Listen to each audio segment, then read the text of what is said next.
of the multiple viruses and bugs that you can catch at this present time of the winter. We've actually got a good attendance, and I'll talk about the apologies in a minute.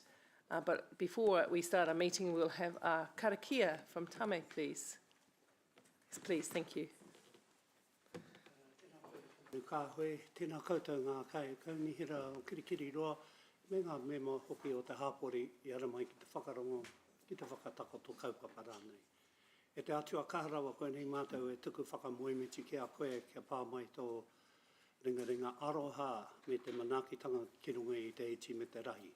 Manaki tia mātou kia kore e kōtiti I roto I tēnei ao huri I roto I ngā toimātanga o te rāwhenua, Te ruhia kia tātou I roto I Aotearoa, kia tutuki I ngā moemoea mai te ngā rangatira komene ki te pō. Manaki tia te kingi hoki, e tui, e pupuru ki te mana mutu hake. Koe nei mātou whakawhetai ki a koe e te kaihanga I rungi te ngoto mātou kai whakaora, wāke ake, āmene. Pai mai angi kia tātou. Kia pai tō koutou rā tō koutou hui. Thank you so much. Thank you, everyone. So welcome. It is an important day where we sign off business and then get on with business before we start to review business. That's how I'm going to characterise that, because, you know, we've got a LDP amendment due to the waters issue coming on to our place very soon. Just noting that today is Tracy's last day with us at Council. And I want, pardon? Last meeting.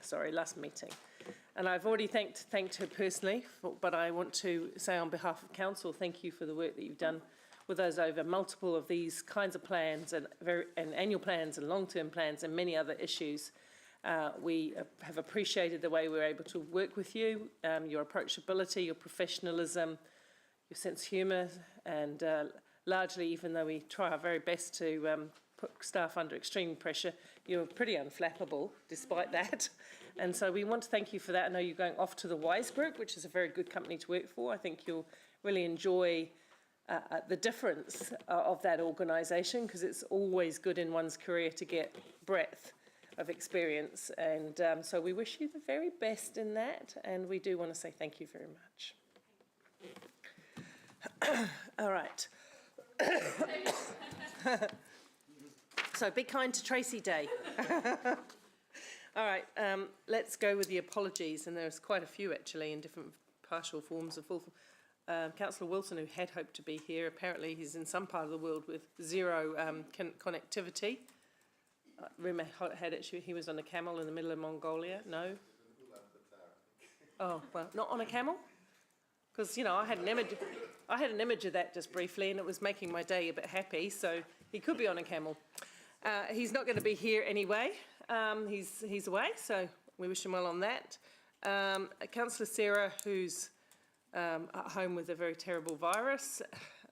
I was just hoping I hadn't been the one to give her influenza A. And Councillor Kesh, who has also picked up a virus on her trip, and so she's going to try her. Oh, there's Sarah. Yeah, excellent. So Sarah's there, but she says partial apologies. If she's feeling unwell or, you know, needs to take a break, she will. And I know how that feels, because with these viruses it comes and goes. Kesh also is here. Look at her. She doesn't look very happy. She doesn't look very well. Kesh, we're thinking of you. No. Thank you. I'll see how long I go. Yeah, so she's had a stomach virus that she's picked up overseas, and we all have had those, so you have our sympathies, and we hope you feel better soon. Councillor Van Oosten's zooming in. She's not an apology, but she'll be there online all of the time. And Deputy Mayor Angela's here somewhere, who's now only just negative from COVID, but still, of course, very fatigued and hanging in there as best she can. So we're a good bunch, right? All in favour of those apologies? Councillor Tim, Councillor Pike, all in favour? Aye, opposed, carried. Okay, confirmation of the agenda. It moved, and it moved back again, and moved again, and now it's back again. So we're confirming it as it was. Thank you, Councillor Hart, seconded by Councillor Taylor. All in favour? I had a question. Oh, cool. Go. Thanks, Mayor Southgate. I would just like to request the opportunity for us to raise just a speaking time just for the adoption of the long-term plan, which I think is 2C, from 2 minutes to 3, just to see whether or not the meeting is happy with that. I feel it's as you said just before, it's a very important day today, and I just think it warrants 1 extra minute if possible, but I'm not. I'm not extremely going to object to that. I think if we keep our questions to a minimum, because I was going to talk to that later about, well, a lot of this should be taken as read, only the points of difference for clarity, right? And if we keep our debate on any of the individual items in between that overlap to the barest minimum, we'll get through the day. So if we have 3 days on the final approval, I'm happy with that. Is there anybody objecting to that approach? If I could clarify, just to be helpful as well, there's no intention to relitigate the majority of the plan at all. It was simply just whether or not on that particular issue we could extend it by a minute. Okay, excellent. We don't need to move that, do we? We'll just note it as the way that we're going forward. Not a problem. Okay, so are there any declarations of interest relating to any item on that? No, there being none, we'll move forward. I moved the confirmation agenda, didn't I? Yes, thank you. That was Louise, Jeff, and we all in favoured? Aye. There is no public forum, which will be the first time in some time, actually.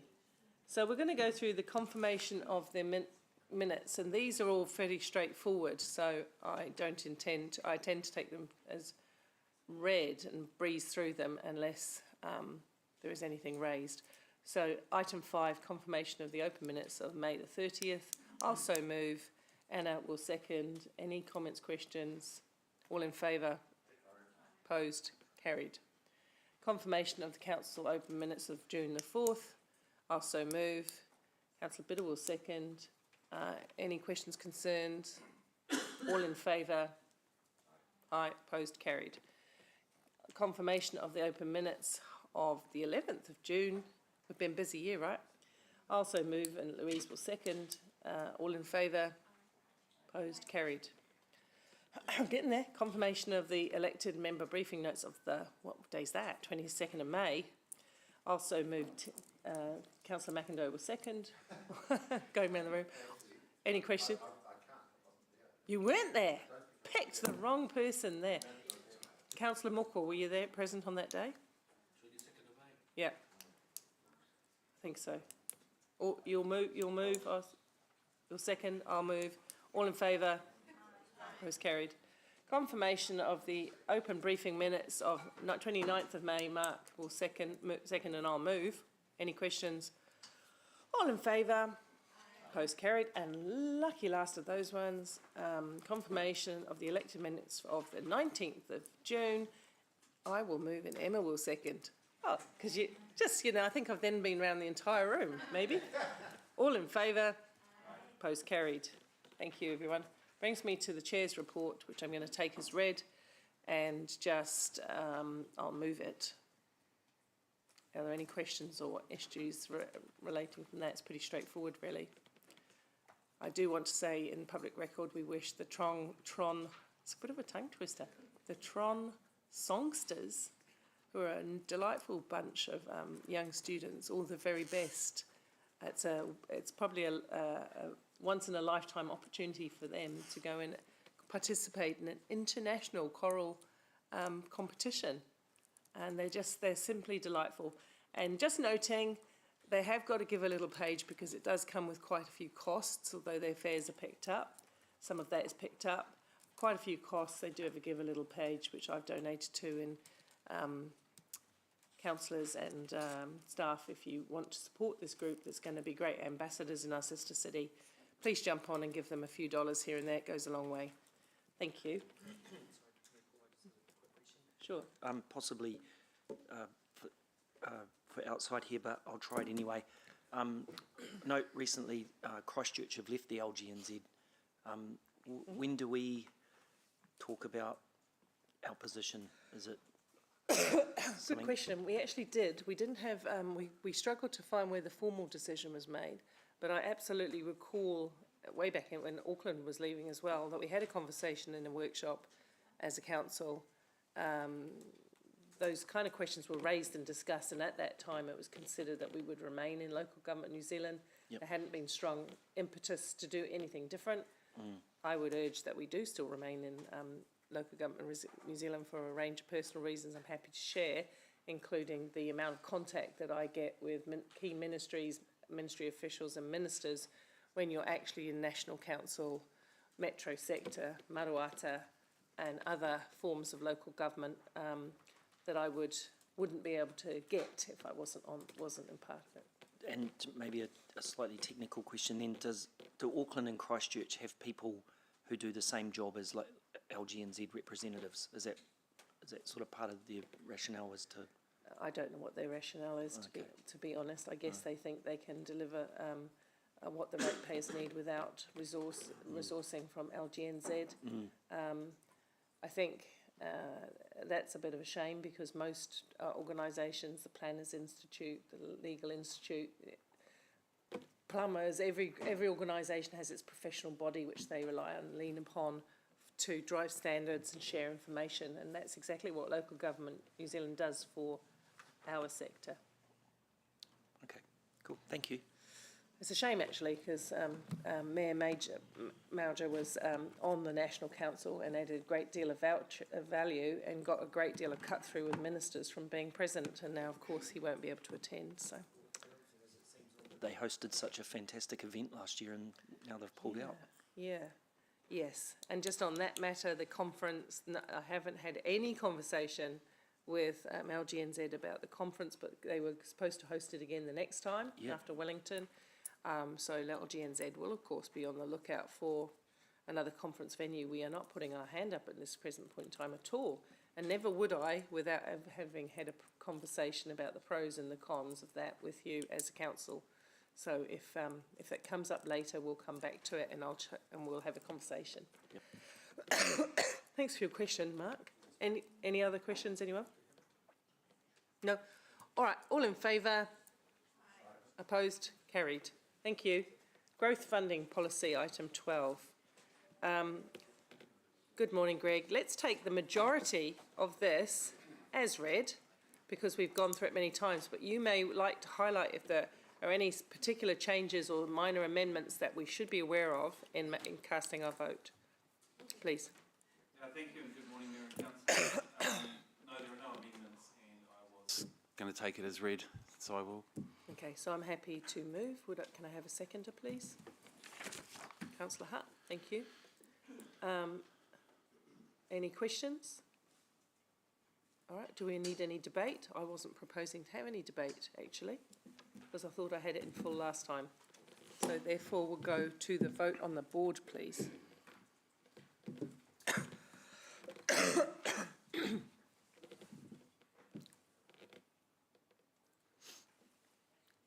At Homers, can you?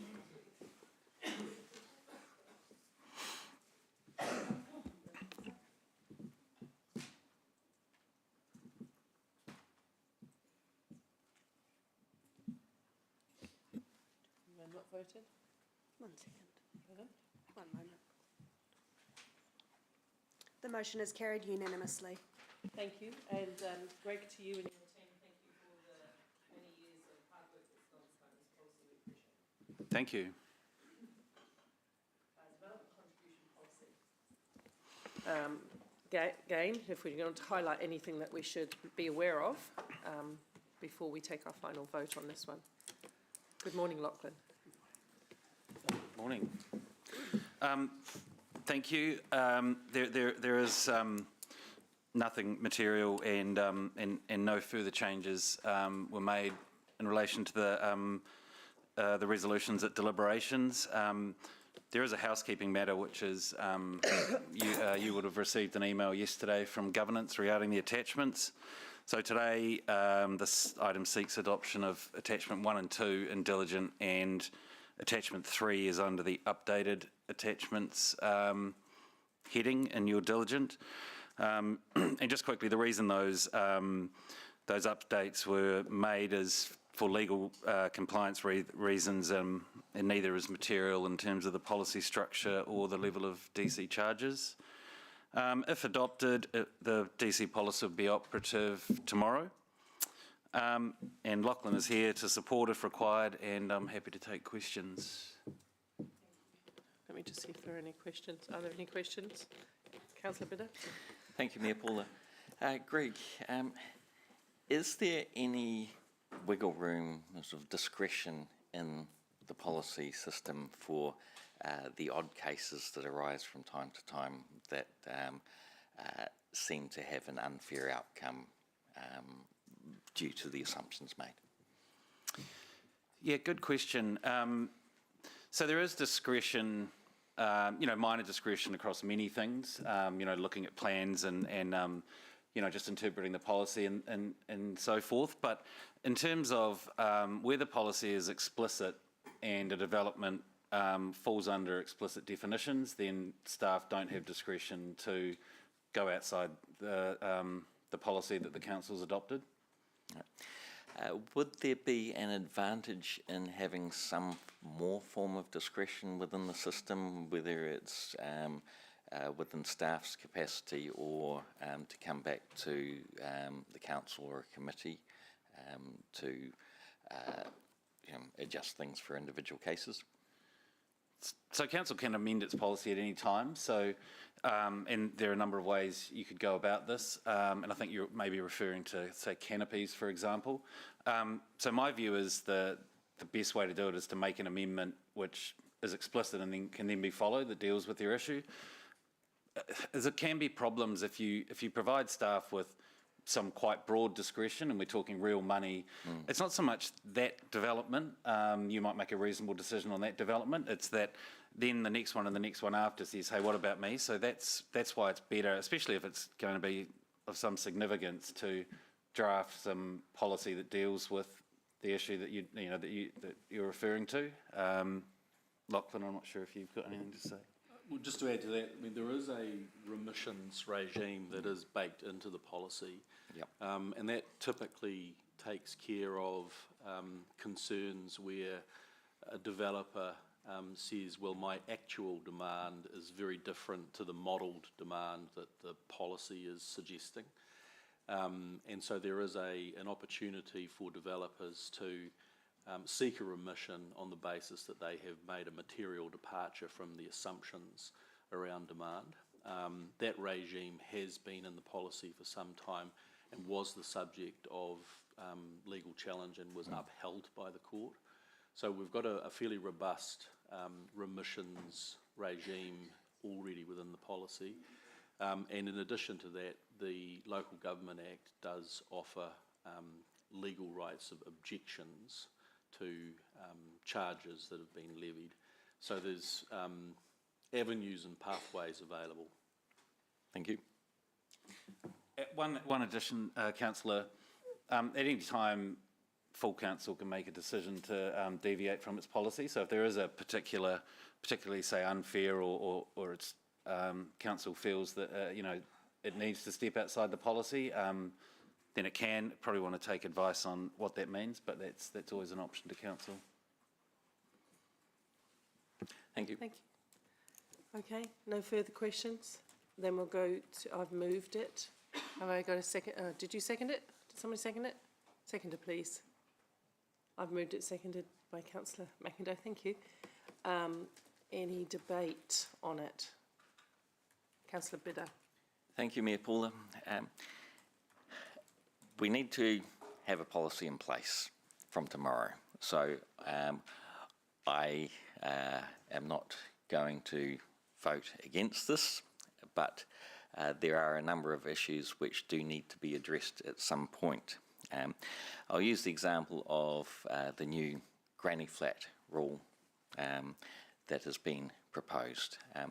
Imagine a one-bedroom granny flat in Peacock's Manguko Tukutuku area. We have a DC policy that rates houses according to the number of bedrooms we have. The DC policy does not define a bedroom as a room with a bed in it. It defines a bedroom as including any room that is not under 6 square metres. So imagine this one bedroom granny flat, 60 square metres in total, which has a walk-in wardrobe of 2 metres by 3 metres. Now, 1 metre is just that much. So double that in one direction, triple that in the other direction. It's not big. That's another bedroom. That doubles the DCs.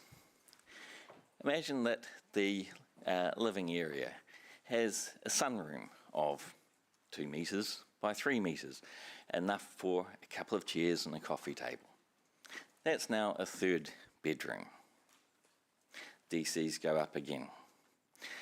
Now imagine there's an attached garage to the house, and at the back of the garage is a workshop area, where in this case maybe not a granny but a granddaddy. Might have a little workshop with a bench, a few garden tools. That's now a 4-bedroom house, and DC's approaching $75,000 next year and into the 90s in a couple of years' time. Point, please, Andrew. I think that's a problem. Thank you. Thank you. Any further debate? I'll just have my right of reply, if not, just to say that, that again, thanking the staff for this robust work, mindful of the fact that we know that the struggle exists to pitch development contributions at exactly the right level, because we all discussed at much length during the LTP how we do not want to turn the tap off in terms of being able to build either commercial or residential properties, and we want developers to play the part that they must play in growing our fast-growing city. And so I know that this has been through the ringer many times over, and I think at the end of the day this is a fair and reasonable solution that we've landed on at this point in time. It's important now that we just go ahead with it and continue, when we're talking about rates, to also reflect on the affordability for the business community with all the financial mechanisms that we have to work with. So on that basis, but thank you very much to the team for the work, incredibly complex work, and I have been out and about and heard from other parts of the country who've talked in praise of the approach that Hamilton City Council takes. So well done to you all. We'll go to the vote.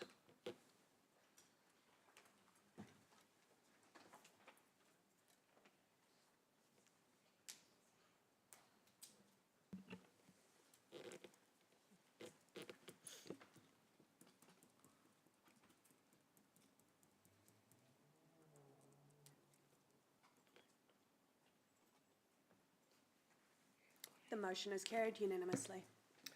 We can continue and not get off the agenda. Excellent. Audit are in the house. So that's good, which means we can go on to the next item, the adoption of the, item 14, the adoption of the long-term plan. Why don't we do 16 first? The letter, do we have to? They're in an order for a funny reason. Apparently they're in this order, so we do it this way. All right, so, excuse me. The report should be taken largely, James, as read, except that, of course, through the finalisation since last time we voted, there are minor matters, and it's expedient that you point out any changes or such, so that we're completely clear on what we're voting for today, please. Thank you. Thank you, and good morning, everyone. I will introduce the report and give a few updates, and then Tracy will talk you through a couple of more updates, including the audit process from our perspective, and Clarence and Nordia from Audit New Zealand are here to formally present their opinion and answer any further questions you may have. So, as you know, this is the final stage of the marathon long-term plan process that we've all been working on over the last year and a bit, and in some cases, in fact, longer than that. It's based on the final decisions that you made last month, based on the community feedback that we received during the consultation period. The report sets out the sort of risks involved if we didn't adopt the LTP today. I won't labour those, but I'm happy to answer any questions that you may have. You're familiar with the rates rises involved in the long-term plan and the reasons why they're necessary, and also with the fact that the long-term plan will balance the books from year 3 under our bespoke Hamilton City Council balancing the books measure. You'll recall from earlier in the process there's a separate government balancing the books measure, which is more lenient in that it counts capital revenue as revenue for the calculation. Under that measure, we will balance the books in year 2.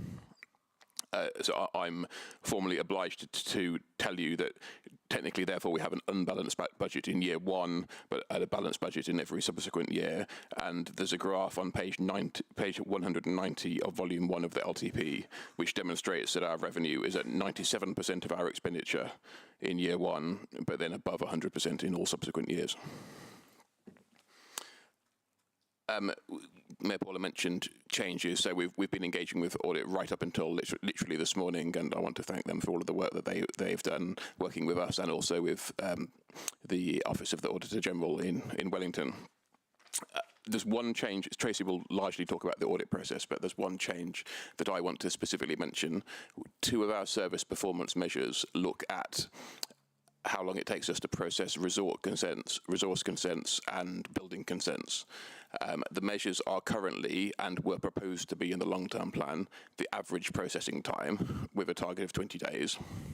We're going to change that based on feedback from the Office of Auditor General to the percentage that are completed within 20 days, which is the more common measure that's used across the sector. So it's still effectively measuring the same thing, but just recorded in a different way. So instead of the average time, the percentage that are completed within the statutory deadline of 20 days. I'm very happy to answer any questions you may have on that. Otherwise, I will leave it at that, and I will hand over to Tracy. Any questions on that? Thank you. No. Thank you. So just a couple of things from me before I talk about audit. So you have also got the revenue and financing policy, the rating remissions and development policy, and the funding needs analysis attached to this report as well. So these are now all in final. So the difference between the ones that we brought to you in draft and today, again, just a few editing and a few minor tweaks from a legal perspective as far as just being really clearer in our wording as well. So again, nothing fundamental changes in those spaces. So from an audit perspective, after a lot of extremely hard work between both our teams and Audit New Zealand through the Office of the Auditor General, we have today an unqualified and approved audit report. Which, to be honest, is like I said, been quite hard work all the way through to this morning. So just a couple of things that I just wanted to mention in that report that Clarence will further talk about in just a minute. We have what we call emphasis of matters. So what that means is it's just basically drawing the reader's attention when they're reading our long-term report to a couple of different areas. The first one is risks associated with our limited debt headroom. So you remember when we did all of those graphs and I showed you, we've got the balancing the books, we've got our debt to revenue ratio, and then we've got what's left as our headroom. So obviously over time that does improve, but that obviously isn't as large as what we would like it to be. And all of this emphasis of matter is just alerting the readers to that particular area. So not surprising. And then the other one is around our inflation projections. So again, you'll remember when we use BERL. We used BERL last time. We decided to use what we call a hybrid approach this time. So we used inflation coming from BERL. We also used various other measures, and we came up with our own sort of inflation number. So again, it's just because that's not specifically just the BERL numbers, and we've done the hybrid audit, have put in an emphasis of matter to say to the reader, please just be aware that this is what we've done. So with that, I'll just hand over to Clarence to formally do his part. Good morning, Your Worship. Good morning, councillors. Yes, thanks, Tracy and team. I'd really like to thank the team for the effort. As she said, we were still busy until 11 o'clock last night and then the final email this morning. So thanks for bearing with us. I know that it is quite a process to get through. But having said that, I think this is a really good outcome, that I can issue this opinion unqualified, but with only 2 emphasis of matters. And as Tracy explained, I think it is quite clear why those emphasis of matters have been included in the audit opinion. Pretty much what my opinion says is that the plan provides reasonable basis for long-term integrated decision-making and obviously being responsible and reporting back to the to the ratepayers.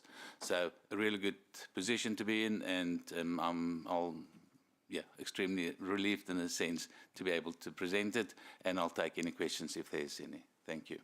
Thank you, councillors. Are there any questions? None online? No?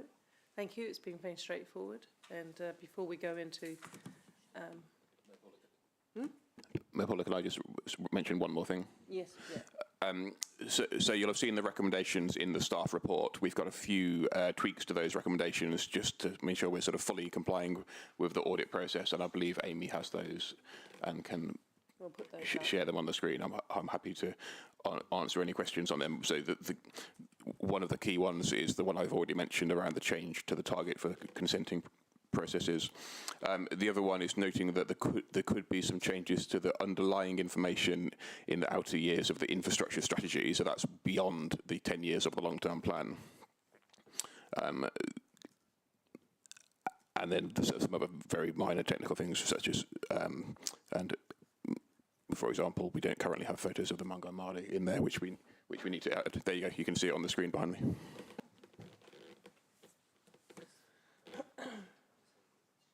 Got a question on it, Mark? Yeah. I may have missed this in previous meetings, but the consenting time, does it restart each time if you get knocked back, does it restart again, the time frame for consent? There are processes within the Resource Management Act where you can pause the clock, where the applicant doesn't have the appropriate information, so the clock is paused and then the clock starts again, so the 20 days sits within that legal framework. Okay. I thought so. Yeah. Okay. So it's quite a minor change actually, isn't it? But yeah. Same effect. Same effect, aggregated. Everybody understand that? Councillor Taylor? Thanks, Southgate. Can I just have a question of process in terms of how we take this? Is it possible that we could take A, B and C separately from D when we vote? Yes. Happy to do that. Thank you. But happy to do that, but I would prefer that we didn't have a 3-minute debate for each separate part of it. No, heck no. I think that would be a bit of overkill and No, that was never the... Okay. Okay. Any other questions on that? If not, we'll go into moving. I'll so move, and Deputy Mayor, who's online, I think, will second. Is that correct, Angela? Yes. Thank you. Happy to. All right. And we'll go into debate. And I'm not going to, I'll start, and then as the mover, I'm not going to make a big deal out of my, and just before I do, thank you so much, Audit. As usual, we appreciate the way you work with us, and we know that we're a very complex council, so we do really appreciate your team.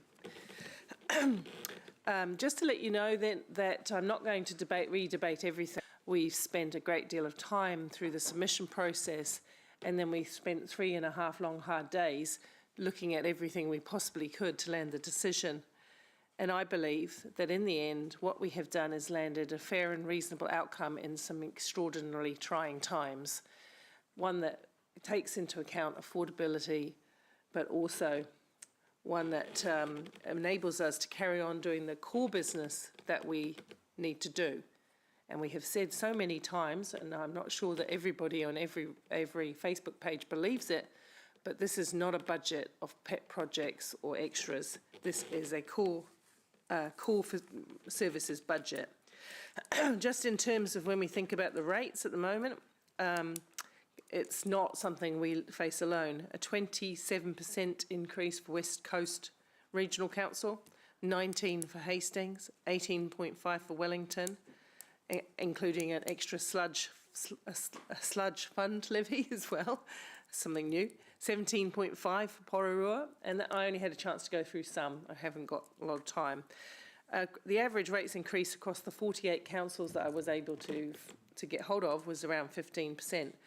Having said that, I feel very sorry for the ratepayers. I know that this is just one part of the additional costs they bear in living their lives. They've got businesses to run, they've got households to run, and they're facing the same pressures of interest rates, of inflation that we are. And we've heard from businesses that are really pressed in terms of the rates increase and asking to come and speak to us about some way, some relief for them so that they can stay and do business. And that does concern me, and it's something we've got to consider. But at the end of the day, I think in working as hard as we did together to propose a 16.5% rates increase, down from what at one point had been 25 and another point had been a little lower than that, 18. I think we've done quite well. I wish we could do more, I really do, but then every mayor wishes they could hold back rates. At the same time, every mayor wants to build a strong and thriving city or town or community. And it's striking that balance is not easy, as we've all learnt together. So we've got an obligation to deliver to the community. This final budget, I believe, balances fiscal responsibility, manages the burden down on the ratepayer, and prioritises the city's upkeep for now and in the future, all by working out that we will balance the books in year 3. So that's my debate. Thank you, Councillor Taylor. Thank you, Ms Southgate. Look, I don't support the passing of this LTP on principle for the same reason as I didn't a month ago, because in my view, this council has failed to take a fundamental opportunity which it had to make this organisation more financially sustainable. And if we're going to hit our ratepayers in year 1 as we need to, because our situation is so dire, then I do think we have a moral responsibility to significantly reduce the scale of our organisation, and we haven't done so. To not make the full $105 million cuts, which we signalled, to not make those cuts, I think, suggests that we have not learnt the lessons that we should have learnt. To me, it shows we're not prepared to make the changes in our behaviour which are necessary. And by refusing to take those decisions, we're putting the financial viability of this council at risk. Why? Because in my view, it commits this council to continue living in deficit. We have a history of setting optimistic targets for getting out of deficit over the last 20 years, but we don't ever meet them. We rarely meet them. And the reason we don't, I think, is because the organisation is too big for what we are doing. According to this plan we're being asked to approve today, we will be paying $150,000, $400 a day just to pay the interest on our loans next year. And the year after that, we will be paying $161,600 a day just to pay the interest on our loans. That's not paying back debt, that's just paying back the interest. What a chronic waste of ratepayers' money. If you think about that, I think it should become clear that we need to take dramatic action, and I don't see that. This is not dramatic action. The other big issue, which has been alluded to, is our debt revenue, our lack of headroom. We all know there are huge implications to exceeding that limit. Credit rating downgrades, higher interest rates for future borrowing. All it takes is a black swan event, a worsening economy, and we're in trouble. Just this week we've heard about the 60 units at KO's in Flagstaff put on hold. Think about the potential loss in DC revenue. And our economy is in the doldrums. We know that. We are at risk here. So that's why a group of us push so hard for those cuts. And personally, I think we have a responsibility to make them, and I think personally we have failed in that responsibility. And I'm not going to make this nice and easy and nice and smooth, because I think we have failed. And I feel very strongly about this because we are talking about our future generations and the financial deficit that we're going to hand them, the financial problems that we are passing on. Thank you. Thank you. Councillor Bitter. Thank you, Mayor Paula, and thank you, Councillor Jeff, for that. The Kaingora Flagstaff job was just one job. There was another one in Melville that also got stopped with another 40 houses. That's a total of 100 homes. As well as impacting the city's housing shortage, it means there's about $3 million in DCs that we won't get this year. The numbers are important. 1/3 of DCs is OPEX, to repay interest, which we borrow 280% on that. So that's nearly $4 million off our debt capacity. The other 2/3 of the DCs is debt that won't be repaid. So on day 3 of this year's budget, our safety margin of $19 million has been knocked back to just $13 million. We are in an extremely high-risk situation. We needed to make more cuts. This long-term plan is poor governance. We got around 3,000 submissions, the majority of which were concerned about the rates rises. The long-term plan response is to cut 3% in year 1 by adding 3% in the next 2 years. No net change. I don't accept that as listening to the people.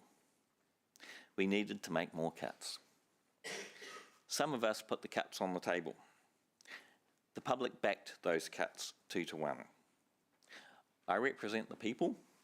I am angry. I don't apologise for standing up for the people. Thank you, Councillor Bitter. Any further debate? Councillor McIndoe. Thank you, Mayor Paul. Could I just begin by acknowledging and thanking the staff for the considerable work that has been undertaken throughout this exercise. I appreciate the fact that it's a huge job, and regardless of our position, we do need to acknowledge the professionalism and the diligence with which they've approached the task. I also am mindful of the need to adopt an LTP, and therefore we all have to consider very carefully how we vote today. But I strongly echo the comments that we've heard from Councillors Jeff and Andrew, the concerns that they have articulated, actually not only on behalf of current ratepayers, but on behalf of future generations of Hamiltonians. I'm really, really worried about the position that we are leaving the city in by failing to make some of the tough decisions that submitters to the LTP and those who in the larger numbers have spoken to most of us have articulated for some time. And I'm mindful of the fact that all of us received just a few days ago a well-expressed email from a local businessman about the implications of the rates increases and our failure to make some of the tough decisions on his business and the likelihood that that business will move out of Hamilton. When I spoke at the end of this process a few weeks ago, I pointed out that I'd had a similar expression of concern from another businessman, owner of an even larger, iconic business here in Hamilton, who was deeply distressed and indicating that that business is almost certainly going to move away from Hamilton. And he indicated that he was aware of many more. He has repeated that concern to me in recent times. Now, we could have made some decisions that would have been difficult and painful, and I accept that.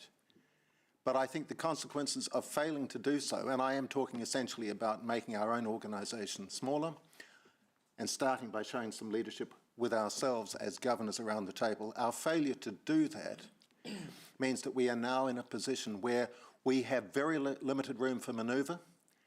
An unforeseen significant downturn would have drastic consequences for us all.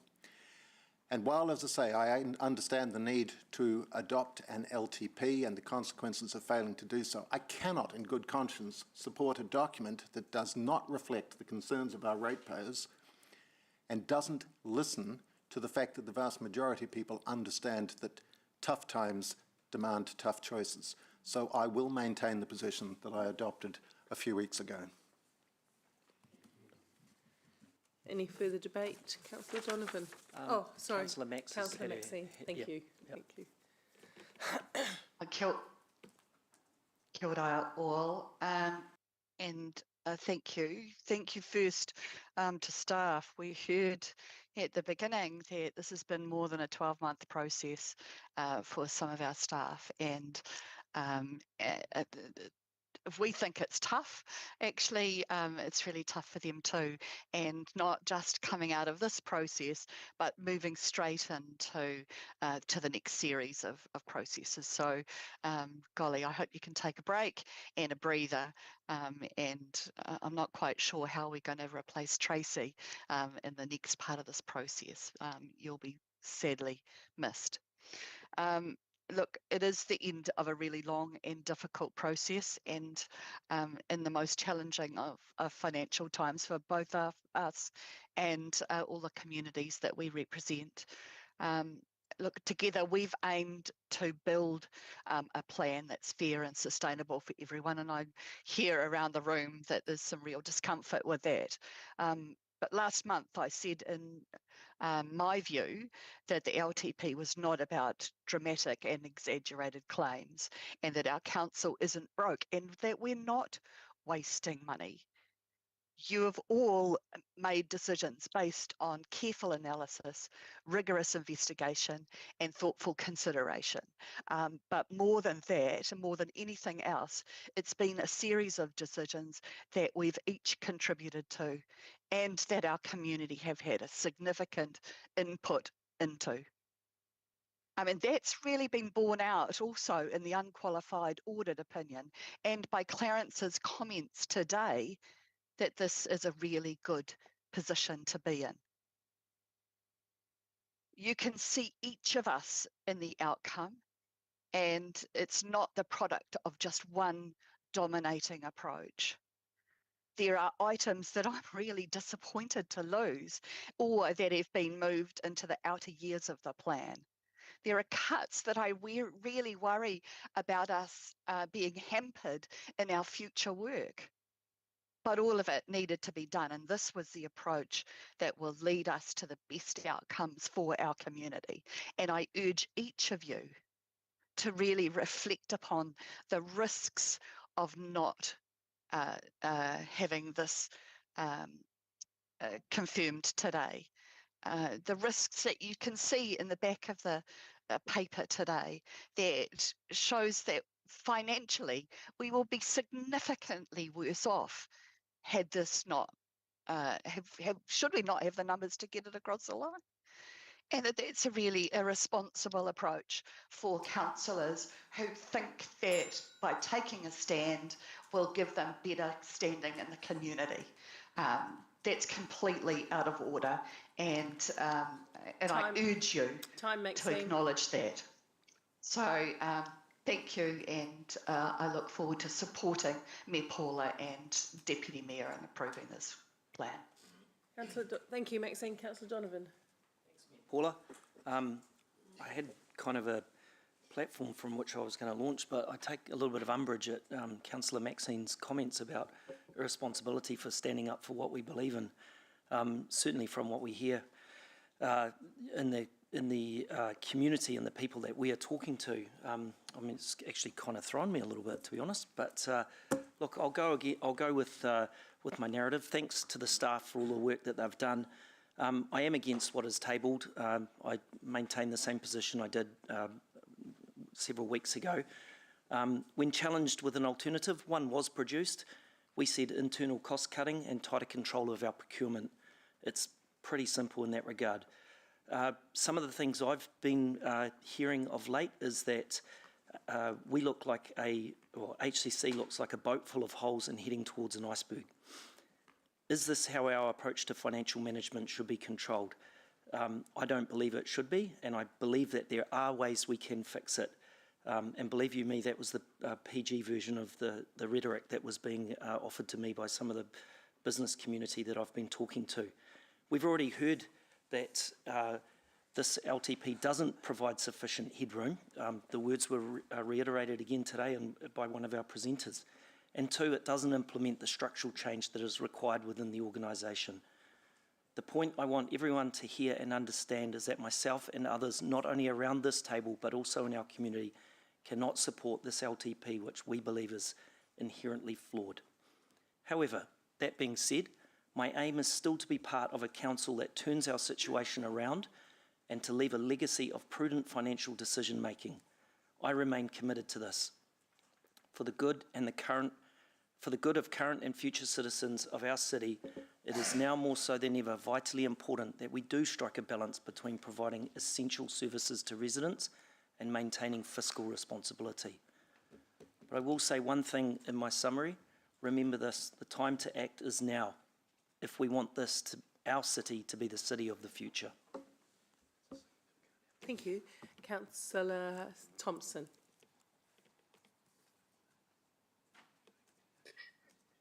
Thank you, Mayor Paula. I will be supporting the adoption today. I frankly think there's talks about the decision to, I guess, not go with some of those proposed staffing cuts, that it was unsustainable. Actually, those staffing cuts were unsustainable. We've already cut nearly 8% of staff through a restructure already, and that just keeps getting ignored. And then we've made further cuts. We've made cuts to our consultancy budgets as well as to further staffing. We were told that to go further in terms of those enabling services cuts would be a high risk approach. It's not a structural change. It was actually just trying to squeeze more out of the people that already work incredibly hard in this organisation. And we were told it would mean more mistakes, more errors, lower service to the community. People already are frustrated with how long it takes for us to get back to them on issues and complaints. So I think actually it was unsustainable, and I really do question how closely some councils even looked at what the impact of those cuts would have been. There weren't enough questions asked around that.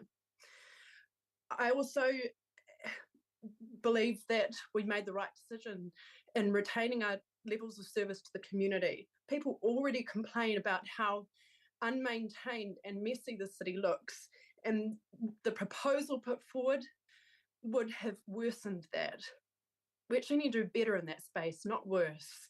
We talk about a city of the future. Will look like, honestly, if we continue to drive down those levels of service, the city will just look like a mess. We don't want that. People need to feel some kind of pride in the city. So I believe, honestly, it's been a really tough LTP. We've pushed out nearly $3 million worth of capital projects out of the first 5 years of this budget. Though some of those are really important projects to enable the population growth that is happening in the city. Some of this is kicking the can down the road, actually. But, it's a really tough position that we're in, and I think ultimately we've reached a balance that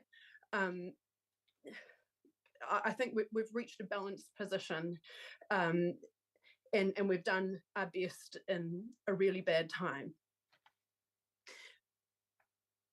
There was mention again, and it keeps getting mentioned, cutting elected members, and I just have to say this would not have saved a whole heap of money.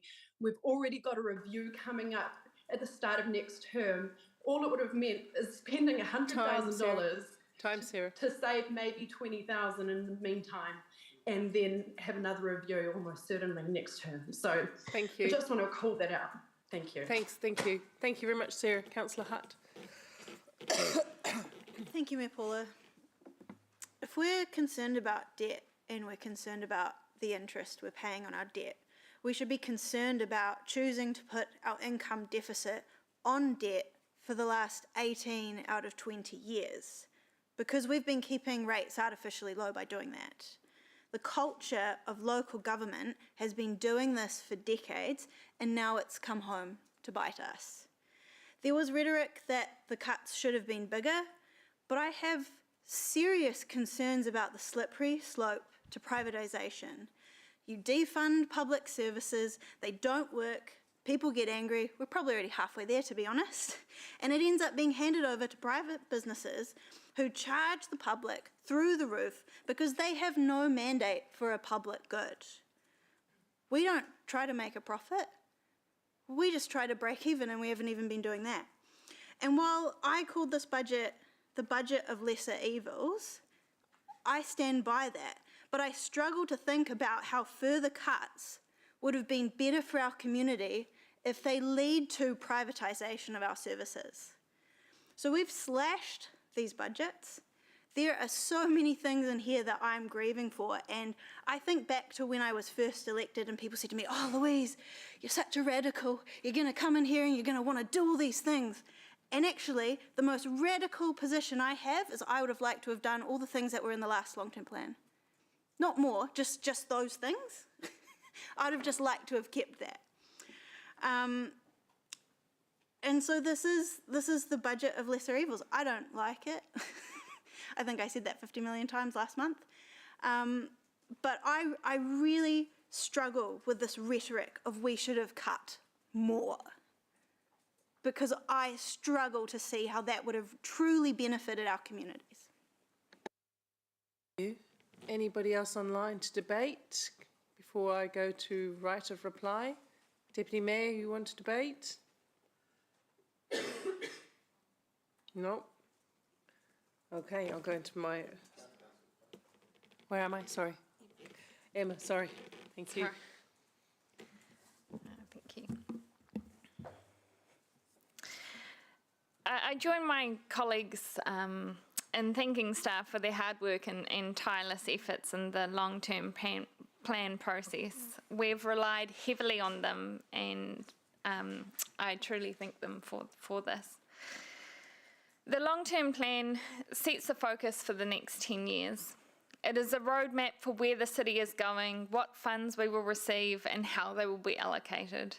As many councils across New Zealand are experiencing, the financial outlook for the next 10 years is grim. Independent reports from Infometrics tell us that in the past 3 years alone, bridges are 38% more expensive to build, sewage systems cost 30% more, and roads and water supply systems cost 27% more. Added to this is the rising inflation, interest, regulation, and depreciation costs. In an ideal world, central government would come to the rescue and return our GST on rates. However, this plea is not new, and it does not seem that the current government is likely to deliver this.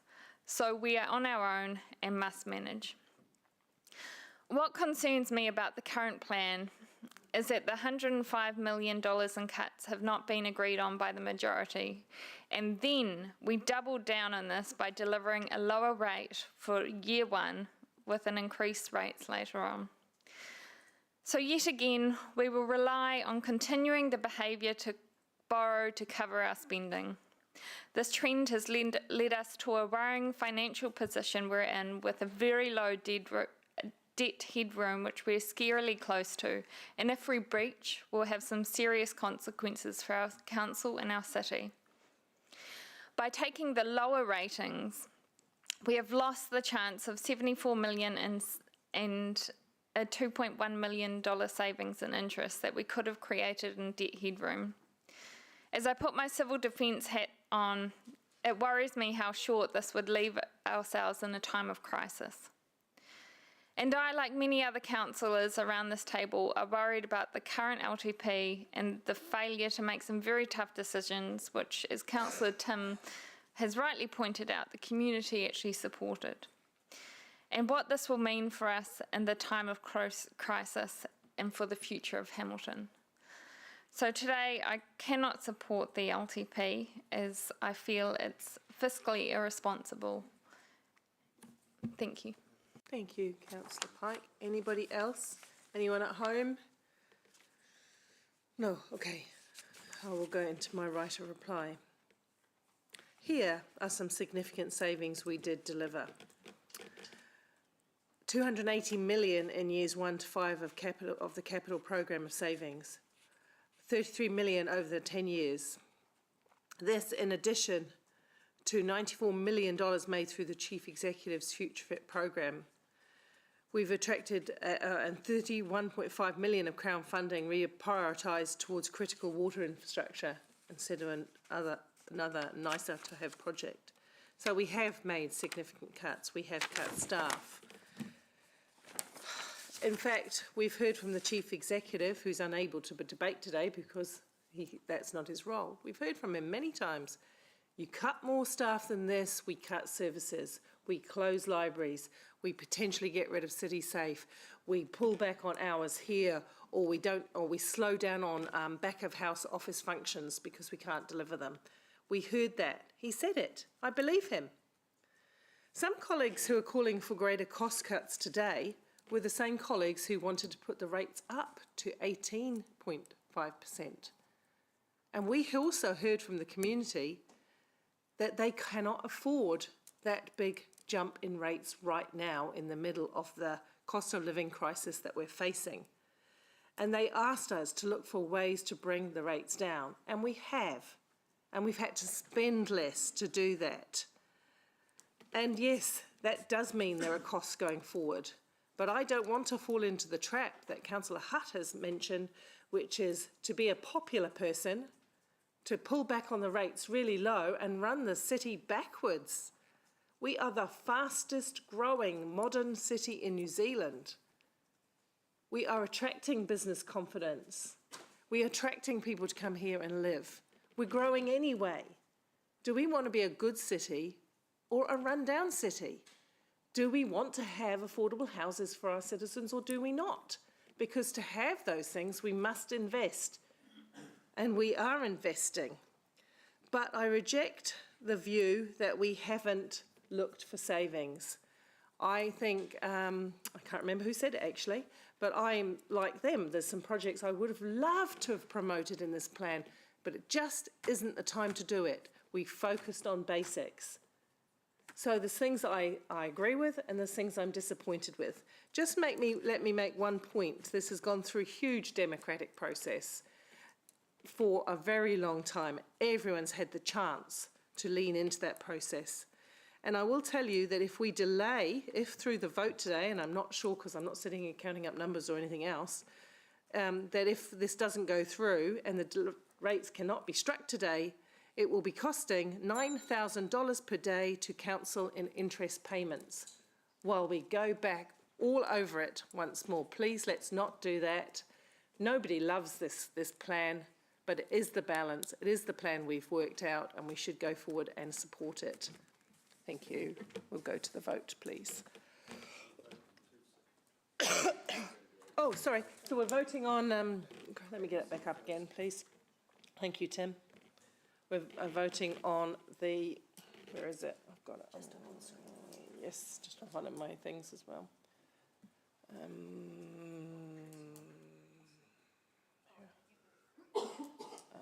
There we go, thank you. So we're voting on receiving the report and the audit opinion. We'll go to the vote, please.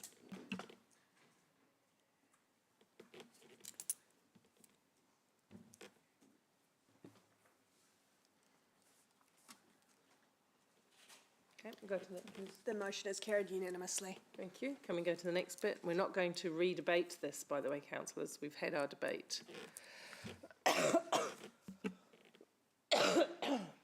There it is. We'll go to the vote on the board, please.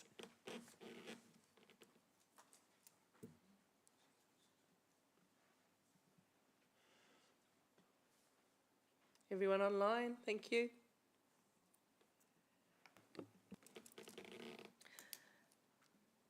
The motion is carried, 8 for, 5 against. Thank you, everyone. And because that was quite a lot talking, can we have a 10-minute break so that we can get a comfort spot and a drink? That would be great for all of us with post-colds. Thank you. We'll be back in 15 minutes, those at home.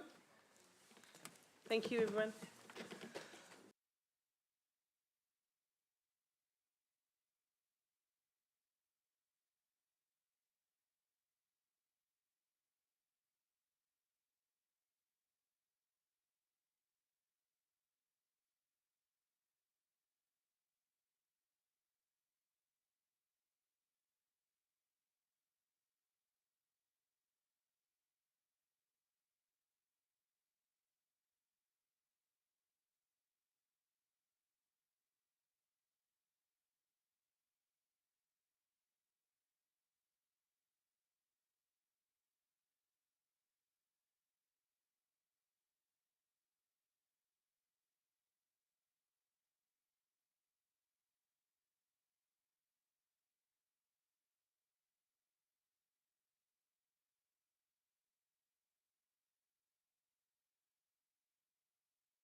Are we all right, everybody?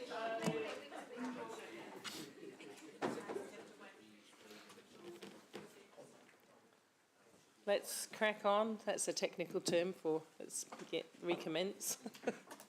Item 15, which is the approval to set and assess the rates, which is really just a procedural motion in my view. Tracy, you've got anything you need to... Any questions of staff? Because I think it's fairly straightforward. We've adopted the plan now. We've got to strike the rates. So, all right, no questions. I'll so move, and Louise will second, and we'll go to the debate if there is any. Is there any debate? I'll reserve my right to reply if I need it, but I don't appear to need it because nobody appears to want to talk about it, which is excellent. So we'll go to the vote.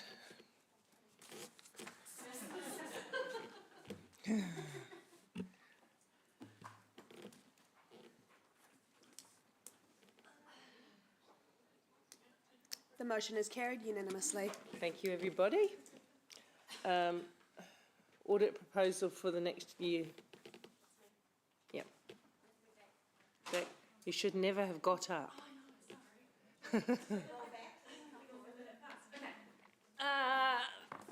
Thank you. So just with this report, normally this report and this letter would go through our SHREC committee. Unfortunately, the timing of us receiving this from Audit New Zealand came just after we actually had our last committee meeting, hence the reason why we're just bringing it straight to Council today. So I will take any questions. Questions on it? No? We'll go to the vote. Thank you. Oh, I move, of course, and Anna seconds, and we go to the vote. Thank you. Thank you.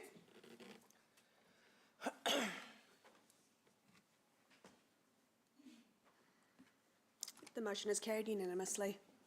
And now we'll go to item 17, the submission to the draft plan. And I've got a proposed recommendation, which is along the line, a straightforward one, that this is a staff submission to government. So if the staff submit it, but it is not no decision of council, and you do not delegate to me and a deputy mayor this. Yeah, just to receive the report, noting the staff will submit their submission as an organisational staff response to the issues. That's my motion. Yeah, it'll come up. It'll come up. Basically, I'm saying, and I'll talk to why in a minute. We're going to have staff talk to the report, though. But my reason for that is my inability to support the submission today, and don't want to be left with all of the approval for it either. But also that it's been such a... I know we got the opportunity, and I regret to say that I did not have, being away unwell last week, I did not have the chance to put my head around it. And I would like to be thoroughly over it before I would submit such a submission from the governance. So that's why I've made that change. The other alternative was just to vote against it, of course, but that's my move. So it becomes a staff submission, not an elected council decision. Sorry, was that the justification for what's in the staff recommendation here, or you've changed? Okay. The justification I'm making is that I haven't had sufficient time or input to digest it. It's not in line with my thinking in any case, but I don't want to have to debate that at this point. And if council approves, that can go, as often has happened in the past, as a pure staff submission. There's no problem with that. So let's see what happens with the questions and debates, and just keep that there for now. I haven't got a seconder actually. Angela, did you want a second? I'll second that. Thank you. Yeah. All right. Staff, would you like to talk us through your report, please? I take it largely as read because we have read it, but just kind of the pertinent bits and pieces. Thank you, Mayor Paula. Thank you. So the final draft Draft 2 is in diligent, right at the very end, I believe, so page 344 for elected members to find that. This was discussed at an EM briefing on the 19th of June. The key impacts for the city that the proposed changes would be that we'd have to change a lot of the school speed limits that we have in place. It would have an impact on our ability to deliver some key projects, including the Wairu Drive Pack and Save development. And it does place uncertainty in the future for how we work through the likes of a speed management plan to develop something that gives community the ability to submit and feed into what our planning is for speed limits. With the Minister's speed objective process basically coming too late to assist us with that, then our speed management plan then feeding into the long-term plan. There will also be additional costs associated with working through any changes that we want to make to speed limits by the requirement for cost-benefit analysis. What it is pleasing to note is that the consultation processes that we have been working through, whereby we had a speed management plan and then did consultation for each individual speed limit, is the proposal that they're including within the draft rules. So we were already ahead of the game on that side of things. With that, I'm happy to answer any questions. Yes, Councillor Donovan. Thanks, Mayor Paula and Robin. Why is this happening? That's all I want to know. Why has this come about? Why do you think this government is wanting to make these changes? I can't comment on the government's thinking, sorry. Okay. Have required this. They are requiring a change to this. The government, through the Ministry of Transport, have put out a draft speed limits rule with some changes proposed. I don't think it's appropriate for me to second guess why the Minister and Ministry are doing that. No, but what I'm trying to make the point, I guess, is it's now a directive through the rules. It's a draft. They're out for consultation. A draft directive through the rules. Okay. All right. My second question is, just so I'm clear, does this stop us having the ability to manage our own speed limits in the case of like where we determine that there's a rat run being undertaken? So let me explain it this way. If there's a road that we know is frequented with, say, school children, but not near the school, but in a community where there's a lot of kids walking, biking and stuff going on, can we still manage our speed limit in that area? Or is this taking away our ability to manage that? The proposal is that most of your local streets will remain at 50. You have to prove significant numbers, is the word that they use in the draft rule. Yeah, I think I picked up on that in the report. For us to have anything other than that, right. And then they're proposing a 40. So that's our loophole, if you like, is data supporting rationale for a reduced speed. You'd have to prove significant numbers, and then you have to work through the cost-benefit analysis that they're proposing. Okay. I thought that's what I'd read. Yeah. Councillor Donovan, Councillor Van Oosten.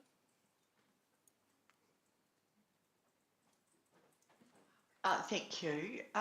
Just with regard to the staff submission versus a sign-off by either mayor or committee, does this submission lose any status in whoever signs it off?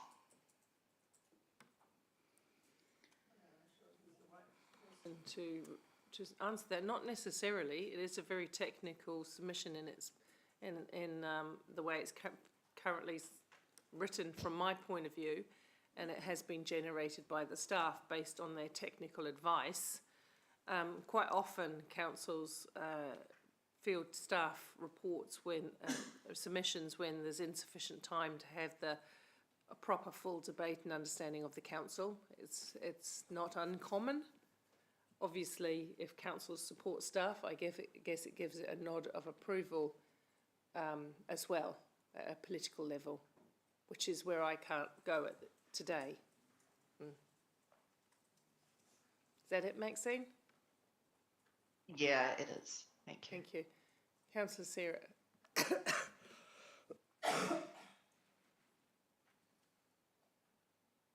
Sorry. Hi, Robin. I was just wanting to understand in terms of I was trying to work out. Is the government asking us to have electronic variable signs at every school rather than some of them having a permanent 30? No, the proposal is that they will change the traffic control devices rule to allow what's known as a static or a permanent sign, so not electronic, outside schools. So that sign is already in use in association with the electronic signs, but is only used on the side roads where there's cul-de-sacs and that sort of thing, low traffic volumes currently. So they're proposing that sign would be used, and that they will make a change to the road user rule, setting in place the new hours for all schools. So they're proposing to put in place standard hours across the country of 8 till 9:30 in the morning, and then 2:30 till 4 in the afternoons, requiring drivers to slow to 30 in urban situations at those times. Okay, thank you. That clarifies it. And I understand we trialled, if I'm understanding what the static signs are correctly, we trialled them outside the Hamilton West School and a couple of other schools, and it kind of says it's 30k an hour between these times. Is that right? And now at those areas we've put in a permanent 30. Have you had any opportunity to see the difference in adherence to those speed limits, between the static variable sign versus just a permanent 30? No, there was the trial we were part of was something that NZTA did nationally. The sites that were chosen were ones that needed to be considered low risk, and the speeds were down around that sort of limit anyway. And the new speed limits haven't been in long enough really for us to see that there's been an appreciable difference. Yeah, okay. Thanks, Roman. Sorry, Councillor Case-Cox. Yeah, kia ora. Just a question around our consultation and our work with schools, because my understanding is we've done quite a lot of work to work with individual schools to get appropriate speed limits in places, that they consider beneficial. So, is your understanding these proposed changes would kind of unravel all that work? And potentially, unravel what they consider to be safe, but also, undermine our relationship a little bit, because we've been working so closely with them to determine those rules or ways forward, I guess. Yes. So we were very purposeful with the development of the school speed limits program that we rolled out. We utilised the electronic signage on those key routes where we knew we needed to keep traffic moving. And then we worked very closely with the schools and where the high numbers of kids moving through and that sort of thing. So we certainly didn't take a blanket approach. If the proposed changes to the speed limits rule go through, we will have to reduce the extent of the 30 back to the 300 metres that's being defined in the rules. So yes, there will be changes out on site. And do you have a sense of how the schools feel about these changes themselves? I mean, we're here to represent community broadly as elected members, so I haven't had a chance to talk with schools, but have you had a chance?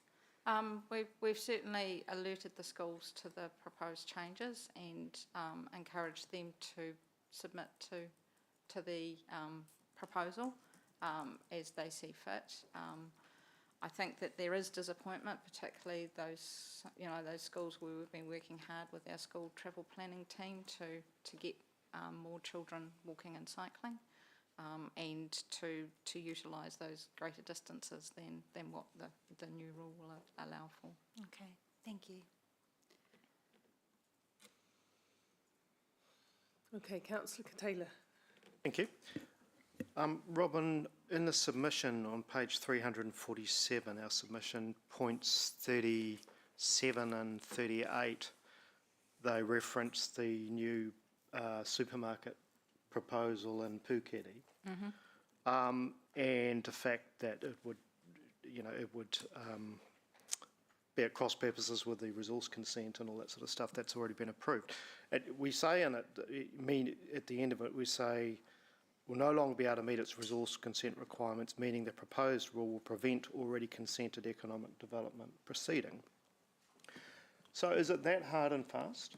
Are you saying it's impossible that there could not be a remedy found for that? There could not be, given that this is legislation coming in, not an act of council or anything. Are you saying it's impossible that there could be any resolution to that? So I guess where we're at the moment is that the consent had a number of requirements on the developer, and that included, firstly, was getting the speed limit lowered on that section of Wairere Drive such that they could then install traffic signals at the Kawera intersection. Under the proposed rule, 60 won't be an option for that road. So legally, council won't be able to put in place that 60k speed limit requirement. So that then pushes back to they can't comply with the consent requirements. So then I guess it's a question for Pack and Save as to how they wish to go from there. Right, so it doesn't utterly preclude it ever going ahead? They would have to go through, I'm assuming, another hearings process again, because those conditions were put in place by commissioners, and they would have to work through that process and see if there could be an alternate. But I can't guarantee as to whether that would be able to be worked through or not. No, appreciate you can't guarantee it. I mean, there are opportunities for variations in situations like this. Given that the agreement on the solution, which Kawera signals were one of the actions that they had to agree to mitigate the adverse effects, if you want to use the RMA type language, that process took a lot of time and involved this traffic specialists from both council, Pack and Save, but also key interested parties like the base, etc. So the difficulty is foreseeing whether there would be an ability to actually find another solution. But yes, you're right. I can't guarantee either way. Okay, because I mean the way this reads, we are guaranteeing it. We're saying, to my way of thinking, we're saying, meaning it will prevent already consented economic development proceeding. Boom. Whereas under the current consent conditions, it cannot proceed. Okay. But you are allowing for the fact, you are acknowledging the fact that we can't say it's impossible that there would be a resolution. It's unlikely. Can't say it's impossible. Okay, thank you. Okay, Councillor McIndoe. Thank you, Mayor Paula. Thank you, Robin. On page 343, which is the summary of the key messages and recommendations, there are a few figures that are stated. I'm just wondering if you can explain under 3C how the figure that the new rules focus on undoing supposed blanket speed limits would result in increased delays to traffic by over 200%. How has that been calculated? So where we currently have electronic signage, so that was specifically about where the variable speed limits are in place. They are only required to be in place for 55 minutes a day. So 35 minutes prior to school and 20 minutes. They start 5 minutes before the school bell rings and then 15 minutes after. Yeah. The proposed rule is suggesting that that variable speed limit will be in place for 3 hours per day. So it's the increase from 55 minutes to 3 hours. And that will be all schools throughout the country. Right, okay, I understand that. The way it is expressed, it looks as if that's a pretty dramatic sort of change. Actually, that, if you think about it, that wouldn't be a huge increase to delays to traffic, because because we're not talking about, particularly in the afternoon, we're not talking about rush hour. By 4 o'clock, your rush hour is starting. So that's certainly in Hamilton City. I can't speak for other cities, but for Hamilton City, we have a very high peak around that 3 to 3:30, 4 o'clock, and it doesn't dip back down again before the peak hour traffic is. So it is actually quite high, those traffic volumes in the afternoon. So it does affect a lot of traffic. Mm-hmm. I am concerned by this submission. I note that Mayor Paula... Still, before you get to your concerns. Okay. Please, sorry. Well, then maybe I'll wait for debate. I was going to ask one other question. But yeah, ask the question that you need to help inform your debate. Well, to be fair to Robin, she'd probably say that it's not for staff to answer that, but my question is, do we really believe that this submission would enjoy the support of the average commuter in Hamilton and our ratepayers? Given the work that we have gone through, as I said, the proposed consultation processes that this rule puts in place are the processes that we have gone through. And we have went out and did full special consultative procedures, so we actually did a higher level of consultation requirements than what the rule is proposing.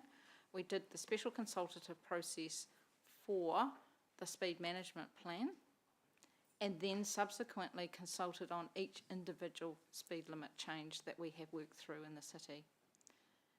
And then the traffic panel considered submissions, including verbal, and then made a decision.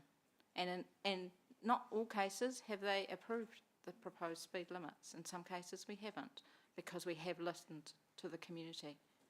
Furthermore, we continue to get submissions and petitions for more speed limit changes outside shops in residential areas.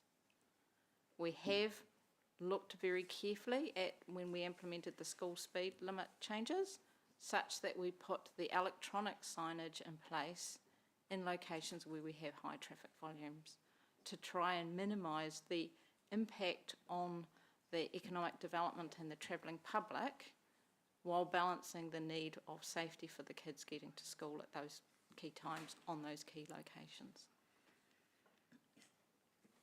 So what you're saying, Robin, is our submissions consistent with all those plethora of decision-making activities that we've been through over the last wee while? Correct. Councillor Hutt. Going off that last line of questioning, I just wanted to be clear, are our submissions to government supposed to be representative of the whole city, or are they supposed to represent us as a council who implements these rules? Looking for whoever wants to answer that. Sorry, I was trying to understand the thread. So Councillor Tim's line of questioning was sort of implying that the submissions should represent the ratepayers of Hamilton, but is that actually what our submissions are supposed to do, or are they supposed to represent us as the body that implements these changes? I think there's probably a nuance in there. We are a representative of the community and therefore go through processes to reflect community thinking. But yes, community have voted us on through our portfolios to make decisions on their behalf. So you have to make that decision, Louise, whether this represents the view of the majority of council and you would support it as it is or not, basically. Because you can still make a submission as a member of the public, though, You right? can. Yeah. Yeah. Okay. You can.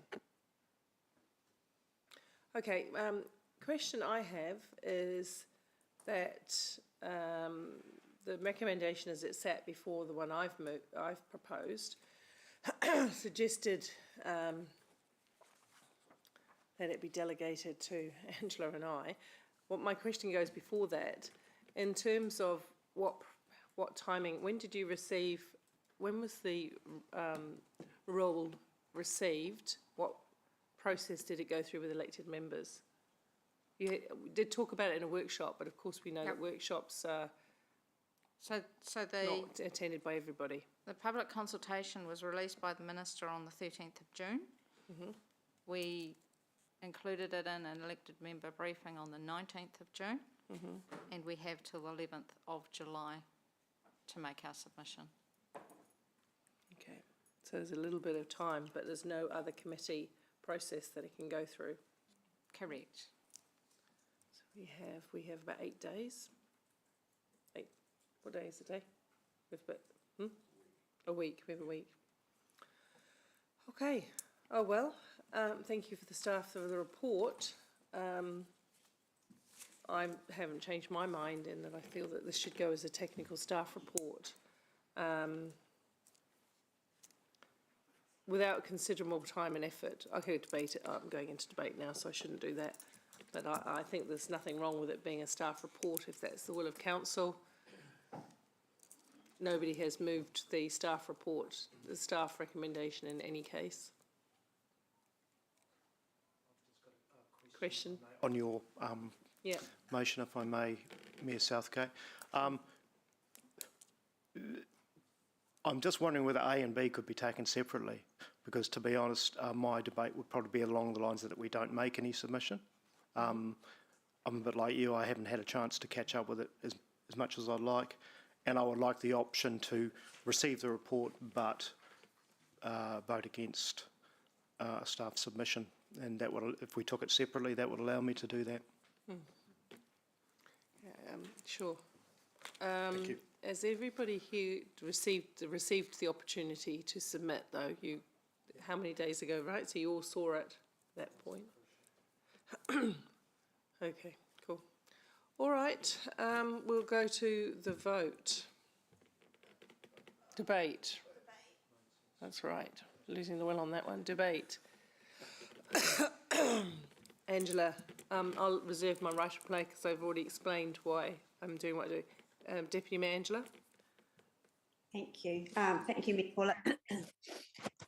Yeah, look, thanks staff for putting this together. It is a very technical position and it's obviously based on a point in time on current council decisions and current council policies. So for that, we should be confident and have trust in the team that have put this together. However, like some of you, I've observed and we've heard through the questions, many different views around the table. And I think as Chair of Infrastructure and Transport, to do that justice, that we would need elected members to get around and together and have a good discussion to enable putting a submission together that reflects our current conversations.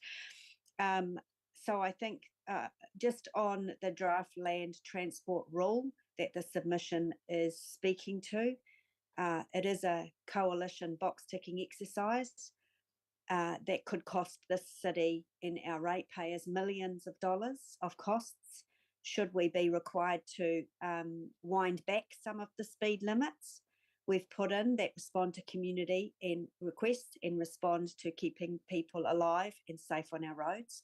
And remember, that's not just changes. Speed limit changes are not just about changing a sign on the side of a road. Many of the speed limit changes we've made over many years have resulted in changes to the road layout. So this rule could have some serious, materially expensive infrastructure changes required. So I have some very serious concerns about this draft land transport role. Thank you, staff. It's a very good submission and is a point in time. Thank you, Me Paula. Thank you. Councillor Bidder. Paula, there is absolutely no need for this.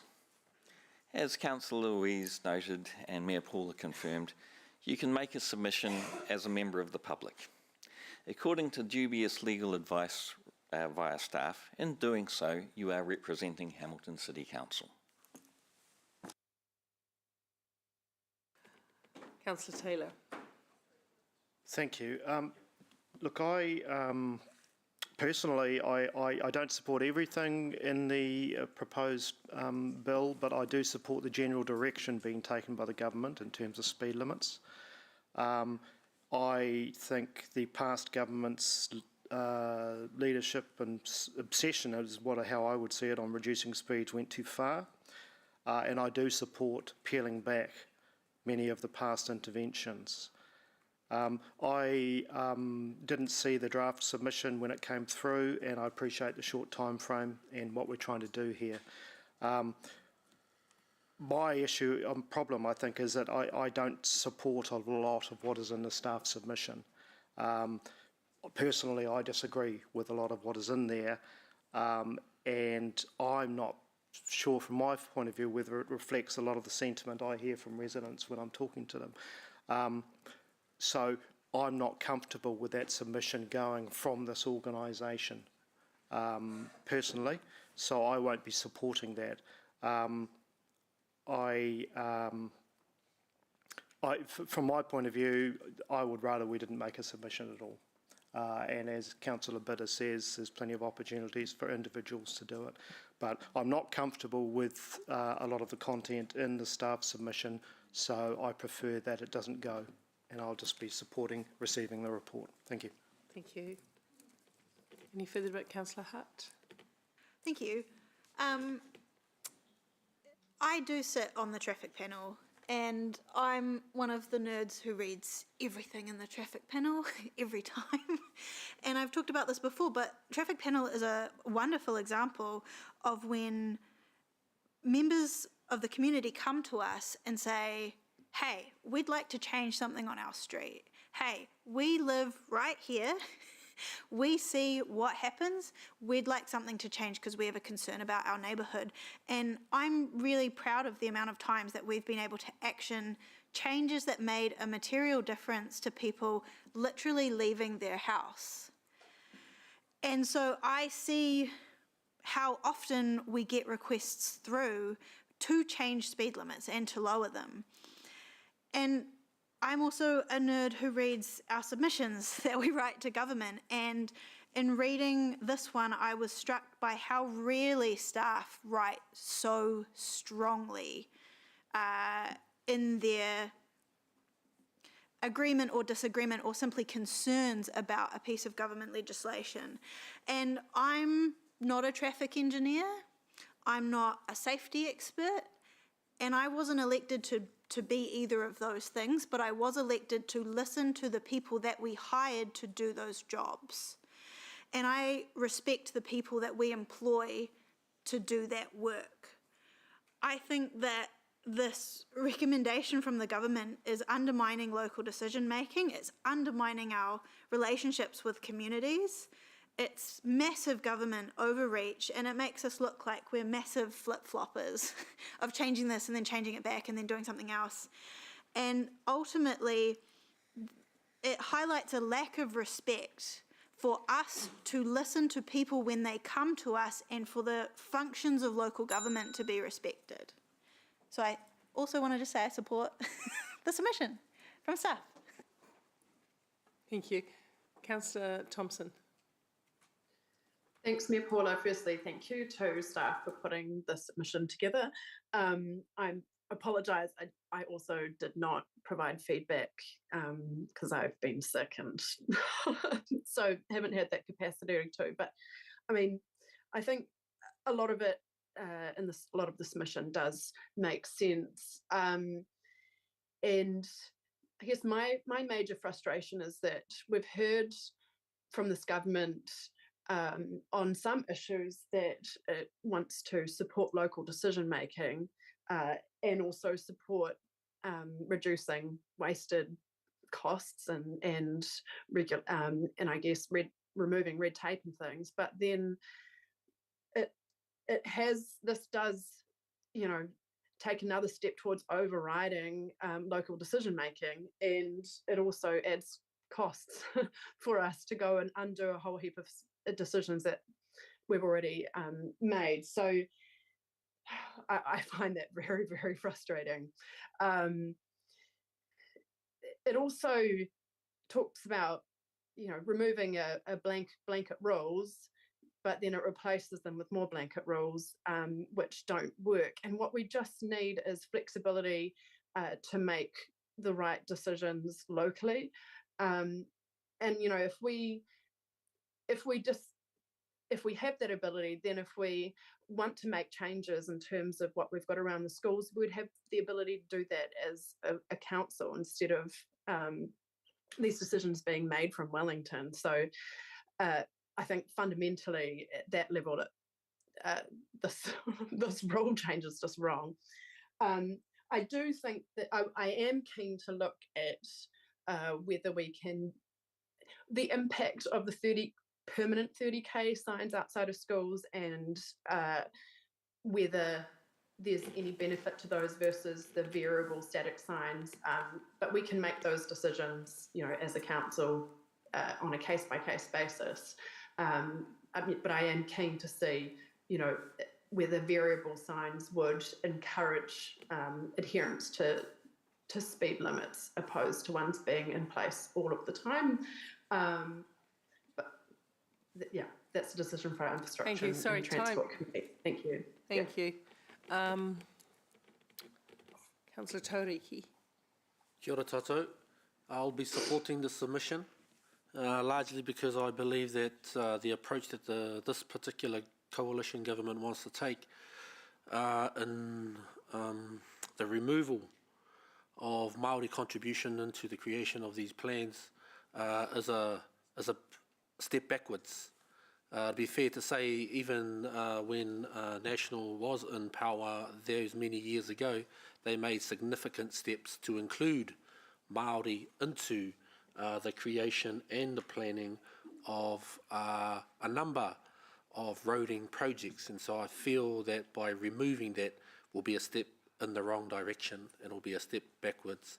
And perhaps it might be a good opportunity for our council to highlight some of these achievements that our particular council have made with our tangata whenua here in Kirikiriroa around how working with Māori has benefited our city in some of those sorts of works. So that's all I want to say, and that's the reason why I'll be supporting our submission. Thank you. Noting that the submission is a staff submission, just a subtle point there. Councillor McIndoe. Thank you, Mayor Paula. I think it's clear from the comments that we're hearing both this morning and when we had our information session on this, I can't remember if it was 2 weeks ago or roughly that time, that there are certainly some concerns about what is being proposed, and therefore there's probably agreement within this room with some aspects of the submission. But I am very concerned that this is a very political submission and it's being made by staff. And I don't really think that that's appropriate. After all, if members of the public see Hamilton City Council and then council throughout a submission, it's fair enough for them probably to assume that this is the opinion of councillors. And what is becoming clear in this discussion is that we don't have agreement amongst councillors on a lot of these various points. And now if I look at just 12 in the key messages and recommendations, Council does not support the proposed hours of operation of variable speed limits outside school gates, as they are excessive and will create unnecessary and new delays and will result in driver frustration and increasing the likelihood of ignoring the signage. There may be some truth in aspects of that, but it's a pretty political comment. And in fact, we had a general election last year when this was a policy that was up for consideration by the electorate as a whole, and they endorsed it. So I sympathise with Councillor Jeff's suggestion that maybe if we'd had more opportunity to go through each aspect of the submission around this council table, we might have reached a very different outcome. The fact that Mayor Paula and Deputy Mayor Angela are unwilling to do what was originally recommended is something that I agree with. I would support your concern about that. And my feeling is that at this point, I can't support tabling this submission on behalf of Hamilton City Council, which I think the average person will assume is our opinion, and it's not. Thank you. Any further debate? Then I'll go into my debate. And I just want to say it must be made clear, in moving the way Angela and I have, it must be made clear that this is a staff submission. So I do consider that some wordsmithing will be required to make this a technical support, and therefore removing council notes and council this, and stick to the staff's technical views. I would say that I would love to see it, because it is a technical submission and there must be some appendices to these key points, that we supply positive examples of what we've actually learnt through our considerable length of speed approach. We've had Dave McPherson will be having a conniption at the moment down south, but we know that we've done a lot of work over many years around speed management in our city, and presumably, and in fact I know we've learnt and got a lot of data of what works, what doesn't work, and what are the best outcomes. And I hope that we would take a strongly positive view to supplying them some examples of where speed management works really well and where it can be improved. But this is a very strong submission, and it is leaning politically, because obviously it was written for us to approve. And in its current form, there are parts that I wholeheartedly agree and parts that I wholeheartedly disagree.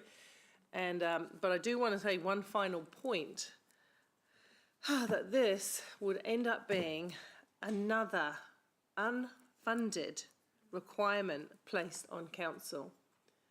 And this is a real issue with this 3-year turnaround in politics, because it costs us all, like I think somebody said the word flip-flop, but it costs us all a lot when these things keep changing, the rules keep changing. We must be data-led, we must be evidence-based. That's what I want the staff submissions to focus on, being data and evidence-based and technical in their nature. We'll go to the vote. A, just for A, which has just received the report. All in favour? Opposed? Carried? Everyone receives the report, right?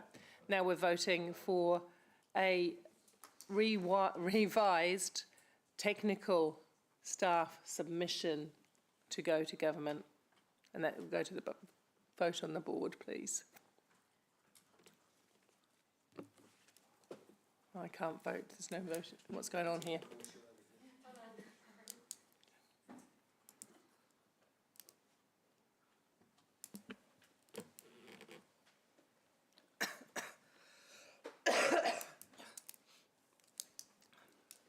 The motion is carried, 8-4, 4 against. Okay, excellent, thank you everyone. We'll go now to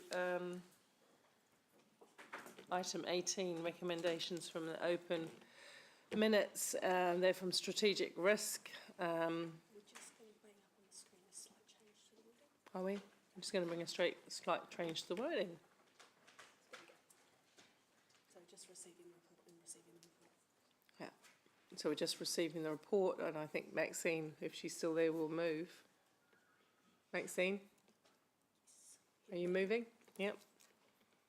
I'll second it. All in favour? Opposed? Carried? Done. Thank you. Where are we now? Sorry. There was the risk management one as well. And the risk management one was part of the same report though, wasn't it? Yeah, because you also have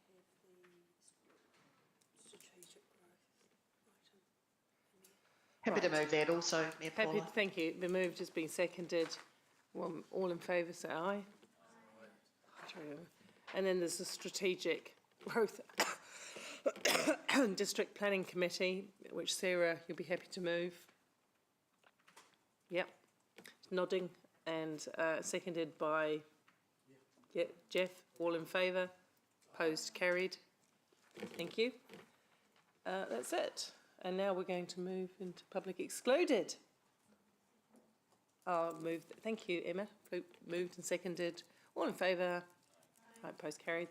Give staff time to turn